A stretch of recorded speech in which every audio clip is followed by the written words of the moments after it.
अस्सलामुअलैकुम वरहमतुल्लाहि वबरकातुहू। 8 नवंबर को मुंबई के गोवंडी में एक प्रोग्राम शाम के 6 बजे टैलेंट ऑफ गोवंडी फेस्टिवल के नाम से रखा गया। वो प्रोग्राम कैसा रहा आप लोग बोलोगे, जो लोग इस प्रोग्राम के बारे में जानते हैं, जिन्होंने इस प्रोग्राम में शिरकत की होगी, अरे मुफ्ती साहब बहुत ज़बरदस्त प्रोग्राम रहा, बहुत शानदार, खचाखच भरा हुआ था, बड़े बड़े स्टार्स सेलिब्रिटीज़ इसमें आए हुए थे। और फिर ये प्रोग्राम रखने वाले एक बड़े मजबूत मुस्लिम लीडर महाराष्ट्र के अबू आसिम आज़मी साहब, दिल से मैं उनकी कदर करता हूँ, दिल से मैं उनकी रेस्पेक्ट करता हूँ, क्योंकि वो बहुत मजबूत आवाज़ है मुसलमानों की महाराष्ट्र के अंदर। वो एक बार अगर कुछ बोल देना, एक तो वो हमेशा अच्छा बोलते हैं, सही गलत में फ़र्क करते हैं, सच और झूठ में फ़र्क करते हैं। वो दलाइल की बुनियाद पर मुसलमानों की आवाज़ बनते हैं, मुसलमानों की आवाज़ उठाते हैं, असम्बली में बेबाक बोलते हैं। और उन्होंने बाज़ काम ऐसे किए जिनको हम सलाम करते हैं, दिल में दर्द है उनके। अल्लाह उनकी उम्र में बरकत दे, अल्लाह उनकी हिफाजत फरमाए। और जब वो बोले हैं बिल्कुल बोले, और जो उन्होंने बोल दिया फिर उनको कोई झुका नहीं पाया। इस पर हम उनकी दिल से कदर करते हैं और दुआ करते हैं। और यही चीज़ों को देखते हुए अबू आसिम आज़मी साहब ने ये सोचा कि गोवंडी जो है ना, ये मुंबई के वो इलाका है जहाँ इसके बारे में ये मशहूर है, यहाँ तो नशेड़िए, बीले बट्टे और एकदम थर्ड क्लास लोग, और वो लोग रहते हैं जो चोर उचक्के टाइप के होते हैं। गोवंडी मतलब इस तरह का इलाका मशहूर है। अबू आसिम आज़मी साहब ने इसी इलाके में ये प्रोग्राम रखा, और ये प्रोग्राम रखने का मकसद था टैलेंट ऑफ गोवंडी फेस्टिवल। ये दिखाया जाए पूरे इंडिया को कि गोवंडी के अंदर कितना टैलेंट है। इन्होंने पूरा प्रोग्राम रखा, बड़े बड़े सितारों को बुलाया कि सना खान, फेसू, चंकी पांडे और अवध ओझा सर, है ना, इन तमाम लोगों को इन्होंने बुलाया।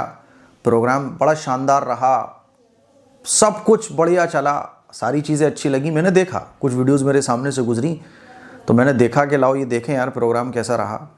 प्रोग्राम देखा, सब अच्छा लगा, लेकिन चंद बातें हैं, वो चंद बातें इतनी ख़तरनाक हैं, इतनी ख़तरनाक हैं कि अगर उन चंद बातों की तरफ मैं आपकी तवज्जो ना दिलाऊं तो मैं समझता हूं कि मेरी आखिरत में पकड़ हो जाएगी कि मैं जितनी ताकत के बकदर सही रास्ता, सही बातें आपको बता सकता था, वो मैंने क्यों नहीं बताई।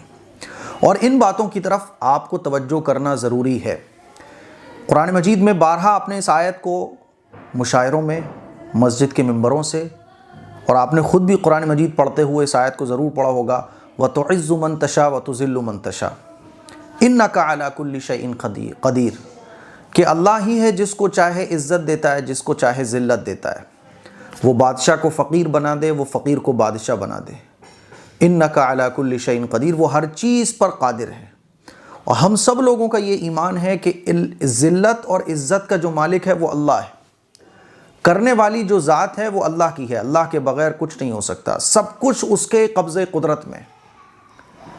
और एक ईमान वाले का ये ईमान है कि अल्लाह और अल्लाह के रसूल के बताए हुए तरीक़ों के मुताबिक चलकर ज़िंदगी गुजारी जाएगी तो इज़्ज़त मिलेगी, तो कामयाबी मिलेगी। और अगर उसके तरीक़ों से हट कर दुनिया की चकाचौंध में गुम हो जाओगे, आप दुनिया में जो हो रहा है उसी तरफ भागना शुरू कर दोगे, तो ठीक है, थोड़े से आपको कुर्सी मिल सकती है, आप बड़ी बड़ी गाड़ियों में घूम सकते हो, दुनिया की मालो दौलत आपके पास आ सकती है, थोड़ी बहुत कामयाबी भी आपको नज़र आ सकती है, लेकिन जो असल, जो सुकून, जो राहत है, फिर तो रात को जब सोओगे ना तो गोलियां खाकर ही आपको नींद लानी पड़ेगी। फिर वो डिप्रेशन आपका कोई ख़त्म नहीं कर पाएगा, फिर वो टेंशन वो आपकी कोई ख़त्म नहीं कर पाएगा।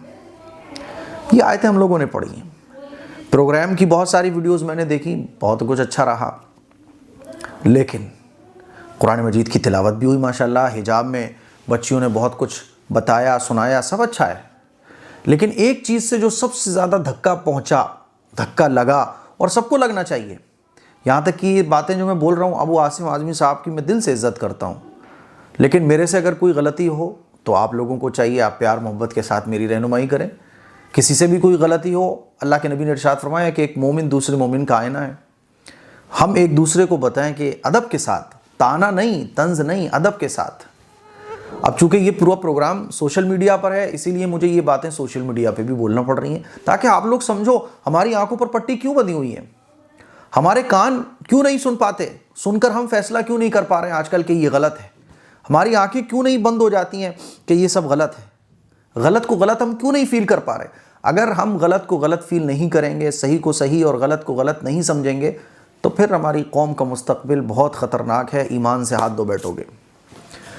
एक बच्ची, तकरीबन उसकी उम्र 7 से 8 साल होगी, इससे ज़्यादा तो मुझे नहीं लग रही थी, ऐसे बेहुदा गाने पर वो डांस कर रही थी कि उस बेहुदा गाने को देखने में भी शर्म आ जाए, और वो इतना बेहुदा गाना कि सुनने में भी आपको शर्म आ जाए। यानी अगर वो गाना बच्चों के बीच बज रहा हो तो हमें शर्म आएगी कि ये गाना कैसा बजा रहा है यार। उस गाने पर वो बच्ची 7-8 साल की डांस कर रही थी। छोटी छोटी बच्चियों ने डांस किए और लोग उस पर तालियां बजा रहे थे। और सोना पे सुहागा, वो जो गेस्ट आए हुए थे सितारे, चंकी पांडे, वो कह रहे थे भिवंडी के अंदर, मैं आज तक गुजरा हूं तो भिवंडी के पास से गुजरा हूं, आज मैंने देख लिया कि भिवंडी के अंदर इतनी सारी हीरोइन है, इतने सारे हीरो हैं। हीरोइन किसको बोला जा रहा है? वो जो खवातीन पर्दों में बैठी हुई हैं।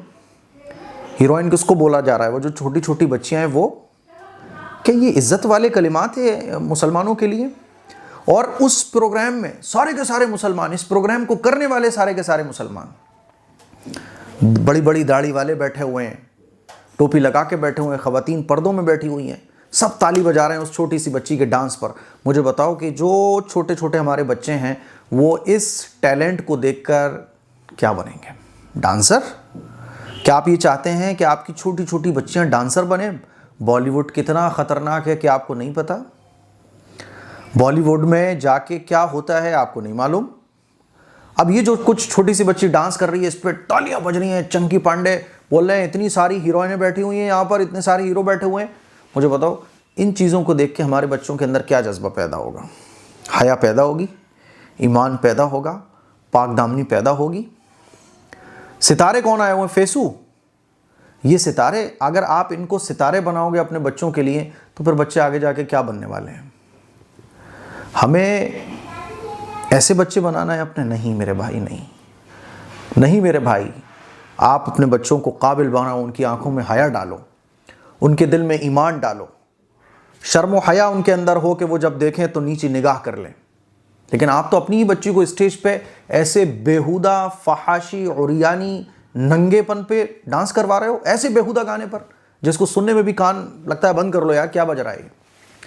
अबू आसिम आज़मी साहब और मुंबई के जितने भी हमारे मुसलमान हैं, सब कुछ अच्छा रहा, लेकिन इन चंद चीज़ों ने जो है ना, जैसे एक कतरा शराब का पानी में डाल दो, पूरा पानी नापाक।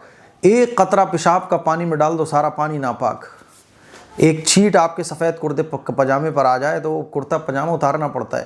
पूरा प्रोग्राम इसी गंदगी की लपेट में आ गया। हम क्यों नहीं अपने प्रोग्रामों को दूसरी चीज़ों के ज़रिए मुज़य्यन नहीं कर सकते? क्या नाच गाने के बग़ैर एक अच्छा मैसेज पूरी दुनिया के अंदर हम नहीं पहुंचा सकते? पहुंचा सकते हैं। एजुकेशन को आम करने की ज़रूरत है। काबिलियत आप दूसरे तरीके से दिखाइए। क्या काबिलियत दिखाने के लिए इस्लामी मवाद नहीं है? इस्लामी चीज़ें हमारे पास मौजूद नहीं है? क्या टैलेंट दिखाने के लिए साइंस का इल्म हमारे पास मौजूद नहीं है? टैलेंट को दिखाने के लिए क्या नाच गाना ही ज़रूरी है? ये क्यों समझ रखा है? तफरी के लिए क्या हमारे पास और बहुत सारी अच्छी चीज़ें मौजूद नहीं है? कितने ऐसे अच्छे प्रोग्राम इंडिया के अंदर होते हैं जिसमें नाच गाना नहीं होता, बेहुदा और फुहड़पन नहीं होता, लेकिन वो प्रोग्राम कामयाब होते हैं और उनका असर बच्चों के दिलो दिमाग पे ऐसा पड़ता है कि बच्चे कुछ बनने की सोचते हैं। अब बताओ मुझे, 8 साल की बच्ची ऐसा डांस कर रही हो तो छोटे छोटे बच्चे, क्या असर पड़ेगा? आज दीनदारों के घरों का हाल ये है कि हर तरफ, क्योंकि आजकल जहाँ जाओ नाच गाने, छोटा सा बच्चा भी थिरकना शुरू कर देता है, हालांकि उसने कभी नहीं सुना होता। शैतानियत इतनी ज़बरदस्त तरीके से चरम पर है पूरी दुनिया के अंदर। तो चाहिए ये कि हम अपने बच्चों को शर्म व हया सिखाएं, हम अपने बच्चों को काबिल बनाने की कोशिश करें, डॉक्टर बनाएं, इंजीनियर बनाएं, पॉलिटिकल बंदा बनाएं, उनके अंदर काबिलियत पैदा करें, उनको वो काम करने की तरगीब दें जिससे वो कौम की और मुल्क की खिदमत कर सकते हो। तो अबू आसिम आज़मी साहब के प्रोग्राम बहुत अच्छा रहा, लेकिन ये चंद चीज़ें, एक तो जो गेस्ट्स थे, वो गेस्ट क्यों हम ऐसे नहीं बना पा रहे कि जब हम कोई प्रोग्राम रख रहे हैं तो ऐसे गेस्ट को बुलाएं जिसको सुनकर लोगों का अंदर का जज्बा पैदा हो, फुहड़ता पैदा ना हो। अब मिस्टर फेसू, नाच गाना वही, जब आप नौजवानों को बताओगे ये है तुम्हारे आइडियल यार, तो क्या हमारी कौम के अंदर पहुंचेगा पैगाम? चंकी पांडे जब ये बोलेंगे इतनी सारे हीरो हीरोइन, तो क्या आप पैगाम दे रहे हो? सबके अंदर नाच गाना ही आएगा ना। और याद रखो, दुनिया की चकाचौंध में जाने के बाद थोड़ा फेम तो मिल सकता है, पैसा भी मिल सकता है, कुर्सी भी मिल सकती है, लेकिन असल जो सुकून है वो नहीं मिल सकता। असल सुकून तभी मिलेगा जब दुनिया में भी कामयाबी पकड़ी जाए अल्लाह और अल्लाह के रसूल के ख़िलाफ़। और जो चीज़ें अबू आज़मी साहब के प्रोग्राम में हुई हैं वो ऐसी चीज़ें हैं जो कुरान और हदीस की रोशनी में बिल्कुल हराम है, गलत है। छोटी सी बच्ची नाचे, मैं इसको कतई जायज़ नहीं समझता, इसमें कोई तावील ही नहीं हो सकती है।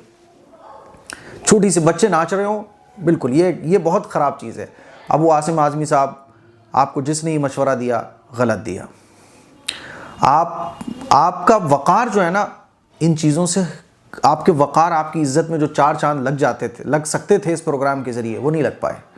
इसीलिए मैं आपसे गुजारिश करना चाहूँगा कि इस तरह के प्रोग्राम आप करें तो इसका बड़ा ख्याल रखें कि फुहड़ता, बेशर्मी, बेहयाई हमारे कौम के अंदर ना आने पाए। बेशर्मी के साथ कामयाबी नहीं मिल सकती। आप देखिए कि लोग आजकल डिप्रेशन, टेंशन में कितने जा रहे हैं। अल्लाह और अल्लाह के रसूल को नाराज़ करने वाले काम, अल्लाह का गज़ब जिन चीज़ों से नाज़िल हो उनके ज़रिए ना कामयाबी कभी नहीं मिल सकती, क्योंकि व तुइज़्ज़ु मन तशा व तुज़िल्लु मन तशा। और जनता से मैं कहना चाहूँगा कि इस तरह के जब प्रोग्राम हो तो खुदा के लिए अदब के साथ अपने बड़ों से कहो कि नहीं, ये नहीं होना चाहिए भाई, ये गलत है, ये नहीं होना चाहिए। काबिलियत को दिखाने के लिए, टैलेंट को दिखाने के लिए बहुत कुछ है हमारे पास। आप एक बच्ची को खड़ा करो जो बेहतरीन इंग्लिश बोल रही हो, आप एक बच्ची को खड़ा करो जो बेहतरीन तरीके से अरबी बोल रही हो, एक बच्ची को आप खड़ा करो जो बेहतरीन तरीके से साइंस के उसूल बयान कर रही हो।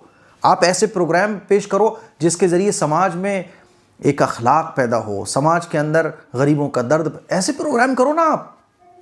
हज़ारों चीज़ें हैं अपने प्रोग्राम को सफल बनाने की, लेकिन हमने समझ लिया कि प्रोग्राम सफल बनेगा डांस से, एक्टर और एक्ट्रेस को बुलाने से। ये तमाम चीज़ें थी मेरे दिल में जो इन तमाम चीज़ों को देखकर जहन में आई, जो मैंने आपके सामने रखी। मेरी बात से मुझे उम्मीद है कि आप लोग मेरी बातों को समझे होंगे। मैं फिर कह रहा हूँ कि किसी पर तंज़, किसी पर ताना मकसद नहीं है। जो कुरान और हदीस की रोशनी में हमें मिला वो हमने आपके सामने रखा है। इस क्लिप को शेयर करें, दूसरों तक पहुँचाएँ। अस्सलामु अलैकुम व रहमतुल्लाहि व बरकातहू।